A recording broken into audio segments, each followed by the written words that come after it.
nagtimpla muna nga pala ako ng tea bago ako mag-change ng aking bedsheet. Ayan guys.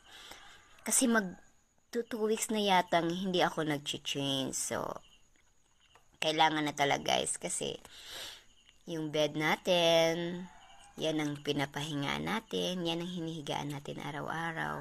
Maganda matulog ng presko at saka malinis, 'di ba? Yung bed ko guys, diyan lang ako natutulog sa labas. 'Di ba? Living room area namin 'to. Kaya lang ako lang mag-isa, so mahirap mag-story sa buhay ko. Ang dami-daming storya, ang haba kaya may kwarto talaga ako pero mas pinili kong matulog sa labas, sa living room. Ayan. Of course, ako lang naman mag-isa, 'di ba?